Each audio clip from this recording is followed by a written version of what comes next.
Good morning, आप दोनों का स्वागत है। शुरुआत कीजिए राजेश जी अपनी लॉन्ग टर्म पिक के साथ। बताएं सर, कौन सा स्टॉक आपने चुना है आज?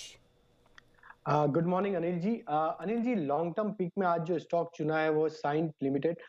ये स्टॉक का अगर हम वीकली और डेली सेटअप देखें तो स्टॉक ने एक अपना जो प्रीवियस स्विंग हाई था उसका ब्रेकआउट देते हुए दिखा है, जो कि करीब था इसका ऑलमोस्ट 510 के आसपास, और उसके ऊपर अभी ये स्टॉक ट्रेड कर रहा है। और जिस तरीके का ब्रेकआउट चार्ट पे देखने को मिला, हमें लगता है ये स्टॉक अब यहाँ से बाय एंड एक्यूमुलेट कैटेगरी में रखना चाहिए, और कोई भी माइनर करेक्टिव एक्शन भी आती तो इसको ऐड करते चले।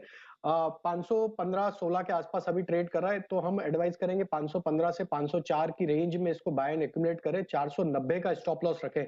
और जो पैटर्न ब्रेकआउट हुआ उसके हिसाब से हमें लगता है इसके जो टारगेट आना चाहिए वो 590 से 600 रुपए तक के टारगेट आते हुए दिखना चाहिए। तो साइंट लिमिटेड बाय करने की सलाह रहेगी लॉन्ग टर्म कैटेगरी में, एसपीएल मिड कैप में। और आइए पोजिशनल पिक के तौर पर राजेश जी से पूछते हैं कौन सा स्टॉक उन्हें पसंद है। राजेश जी बताएं सर। तो अनिल जी, पोजिशनल पिक के तौर पे मुझे जो स्टॉक पसंद आ रहा है वो है इक्लर्क्स सर्विसेज। ये स्टॉक का अगर हम सेटअप देखें तो स्टॉक ने डेली चार्ट पे एक नैरो कंसोलिडेशन रेंज का ब्रेकआउट देते हुए दिखा है। वीकली सेटअप के हिसाब से भी अगर हम बात करें तो स्टॉक में ऑलरेडी ब्रेकआउट हो चुका है और स्टॉक ब्रेकआउट लेवल के ऊपर सस्टेन कर रहा है। स्टॉक सारे लॉन्ग टर्म मूविंग एवरेजेस के ऊपर ट्रेड कर रहा है, और जिस तरीके का चार्ट पैटर्न बना हुआ है हमें लगता है ये स्टॉक अब यहाँ से एक अच्छा मूव देता हुआ दिखना चाहिए। 920 से 940 तक के टारगेट हम प्रोजेक्ट कर रहे हैं इसके पोजिशनल बेसिस पे। तो कोई भी माइनर करेक्टिव एक्शन भी आती तो इसको ऐड करें। 830 से 815 ये एक बाइंग रेंज हम सजेस्ट करेंगे। 785 का स्टॉप लॉस रखें।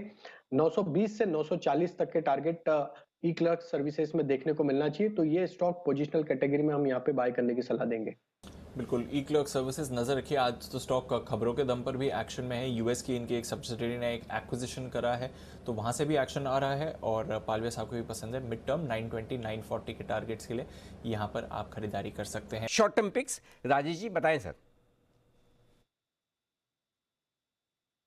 तो Anil ji, short term pick जो रहेगी वो रहेगी सिंजन लिमिटेड, सिंजन इंटरनेशनल। तो ये स्टॉक में अगर हम देखें तो डेली चार्ट पे एक नैरो कंसोलिडेशन रेंज का ब्रेकआउट देखने को मिला, और वीकली सेटअप के हिसाब से भी देखें तो स्टॉक अपने प्रीवियस स्विंग हाई के ऊपर अब ट्रेड कर रहा है। तो वीकली बेसिस पे भी इसमें एक ब्रेकआउट होते हुए दिख रहा है। स्टॉक सारे important long term moving averages के ऊपर ट्रेड कर रहा है, और जिस तरीके से इसमें कंसिस्टेंट बाइंग स्टॉक में देखने को मिल रही है और स्टॉक कंफर्टेबली अब 600 रुपए के ऊपर ट्रेड कर रहा है, हमें लगता है कि ये स्टॉक को अब यहाँ से बाय करना चाहिए। करंट लेवल से अगर कोई करेक्टिव एक्शन भी आती तो ऐड करें। 585 का स्टॉप लॉस रखें, और हमें लगता है शॉर्ट टर्म में इसमें जो टारगेट आना चाहिए वो करीब 660 से 670 तक के टारगेट आते हुए दिखना चाहिए।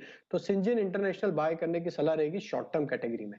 ओके, तो सिंजीन यहाँ पर आपको करके चलनी है खरीदारी शॉर्ट टर्म का। ये है आपके लिए स्टॉक।